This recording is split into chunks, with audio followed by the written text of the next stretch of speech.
મહીસાગર જિલ્લાના બાલાસિનોરના જમિયતપુરા chemical waste dumping site વિવાદમાં ગ્રામજનો અને ખેડૂતોને મોટી જીત મળી છે. લાંબા સમયથી કેમિકલ વેસ્ટના કારણે પાણી અને હવા પ્રદૂષિત થવાના આક્ષેપો વચ્ચે ખેડૂતો અને સ્થાનિકો સતત વિરોધ કરી રહ્યા હતા.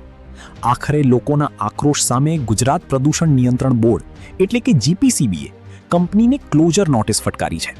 સાથે જ નિયમોનું પાલન કરવા કંપનીને 15 દિવસની મુદત આપવામાં આવી છે. આ નિર્ણય બાદ વિદ્યાર્થી યુવા નેતા યુવરાજસિંહ જાડેજા અને સ્થાનિક આગેવાનોએ ડમ્પિંગ સાઇટની મુલાકાત લઈ સમગ્ર સ્થિતિનું નિરીક્ષણ કર્યું. યુવરાજસિંહ જાડેજાએ જણાવ્યું કે આ પ્રજાના સંઘર્ષ અને ખેડૂતોની એકતાની જીત છે. જો કંપનીને કાયમી બંધ નહીં કરવામાં આવે તો ગાંધી ચિંધ્યા માર્ગે ઉગ્ર આંદોલન કરવામાં આવશે. જરૂર પડશે તો જીપીસીબી ગાંધીનગર સુધી હજારો લોકો સાથે વિરોધ પ્રદર્શન કરવામાં આવશે. લોકોના આરોગ્ય સાથે કોઈ પણ પ્રકારનું સમાધાન કરવામાં આવશે નહીં. હાલ આ નિર્ણયને લઈને સમગ્ર વિસ્તારમાં ખુશીનો માહોલ જોવા મળી રહ્યો છે. અલ્તાફ શેખ, ઓરિકા ન્યૂઝ, બાલાસિનોર. ખાસ કરીને જોવા જાય તો 2016થી જે જમિયતપુરાની અંદર મેસેજ મોરિયા કંપની દ્વારા જે ટીએસડીએફ સાઇટ ચાલી રહી હતી, એ ટીએસડીએફ સાઇટની અંદર ક્યાંક ને ક્યાંક ઓવર લિમિટ એટલે કે પોતાની જે લિમિટ હતી એના કરતાં લિમિટ કરતાં પણ વધારે કચરો ડમ્પ કરવાના કારણે આજુબાજુના જે ભૂગર્ભ જળો હોય, પાણી હોય, તળાવ હોય, નદી હોય, એ બધાના જ પાણી એ દૂષિત થઈ ગયા હતા. જમીન પણ દૂષિત થઈ ગઈ હતી, જમીન બંજર બની ગઈ હતી. અને જે આજુબાજુના જે રહેણાંક વિસ્તારો છે 29 ગામ, એ 29 ગામના કહી શકાય નાના મોટા રોગો થયા હતા. બાજુના જે ખેતરો છે એની અંદર તો ચામડીના અતિ ગંભીર રોગો થયા હતા અને તેને લઈને જીપીસીબી રજૂઆત કરવામાં આવી હતી. જીપીસીબીએ રજૂઆત કરી ત્યારબાદ આ તમે જોઈ શકો છો કે જીપીસીબી દ્વારા અત્યારે ક્લોઝર નોટિસ આપવામાં આવી છે.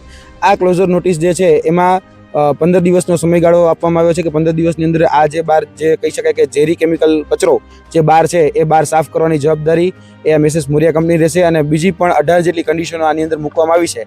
એટલે કહી શકાય કે આંશિક રીતે આ રાહત આપવામાં આવી છે, પરંતુ અમે સંપૂર્ણ રીતે રાહત હજી આપવામાં નથી આવી.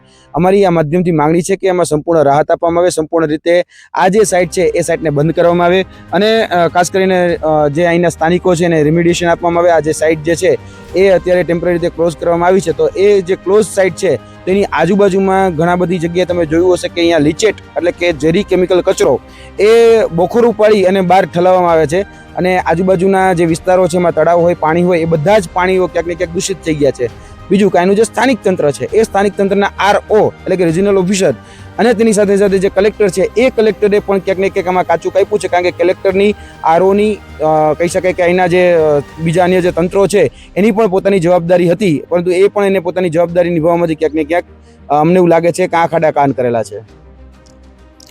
હજી જોવા જઈએ તો ક્યાંક ને ક્યાંક અમને એવું લાગી રહ્યું છે કે લીપાપોથી કરવા માટે એને સમય આપવામાં આવી રહ્યો હોય.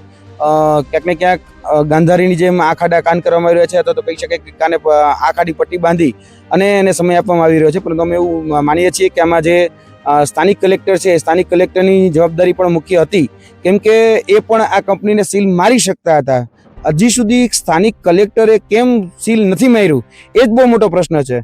હમણાં જ સુરેન્દ્રનગરની અંદર એક કંપની હતી, એ કંપનીની અંદર નાનું મોટું વાયોલેશન થતું હતું, કહી શકાય કે પ્રદૂષણ થતું હતું. તો એ પ્રદૂષણમાં સ્થાનિક કલેક્ટર, જીપીસીબી નહીં, સીપીસીબી નહીં, એન્વાયરમેન્ટ નહીં, પરંતુ સ્થાનિક કલેક્ટરે ત્યાં એને સીલ મારી દીધું હતું. તો સ્થાનિક કલેક્ટર પાસે આટલા પાવર હોય તો બાલાસિનોરના સ્થાનિક કલેક્ટર હોય, સ્થાનિક એસડીએમ હોય, આરઓ એટલે કે રિજનલ ઓફિસર હોય, એ શું કરતા હતા?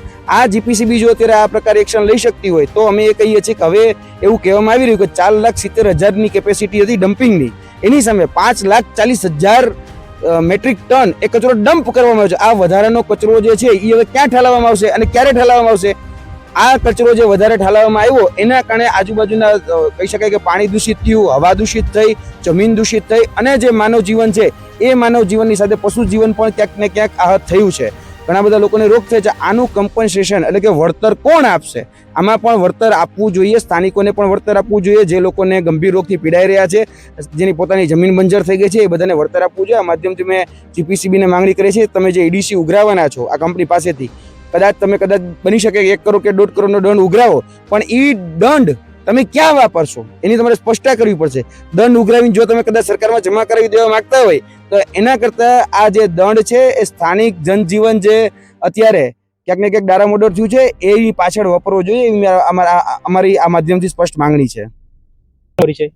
હું છું આપનો મિત્ર હિતુભા બાલાસિનોરથી. બાલાસિનોર ડમ્પિંગમાં આવેલી સાઇડ એ અમને વારંવાર જીપીસીબી અથવા કંપનીના જે કર્મચારીઓ અમને લોલીપોપ આપી રહ્યા છે એવું દેખાઈ રહ્યું છે સ્પષ્ટપણે. છેલ્લે એસટીએમ પણ અમને લોલીપોપ આપ્યું કે જેના કારણે ડમ્પિંગ સાઇટ ચાલુ થઈ ગઈ. 6 મહિના બંધ રહી. હવે આ પણ અમને દેખાઈ રહ્યું છે 15 દિવસની અંદર જેની ટર્મ ઓફ કન્ડિશન એ જો પૂરી કરશે તો ચાલુ થવાની જ છે. જો અમારી જે માગણી છે એ કાયમી ધોરણે બંધ કરવાની છે. અને જો જીપીસીબીનું જો કુણીએ ગોળ આપતી હોય તો એમને ચેલેન્જ આપીએ છીએ. જો હવે અમે 113 આવેલા એના બદલે 13,000 પબ્લિક બાલાસિનોરનું પબ્લિક ગાંધી ચીરા માર્ગે જીપીસીબી કચેરીએ ધરણા કરવા માટે આવશે એ હું આપને ચેતવણી આપી રહ્યો છું. હું છું આપનો મિત્ર હિતુભા.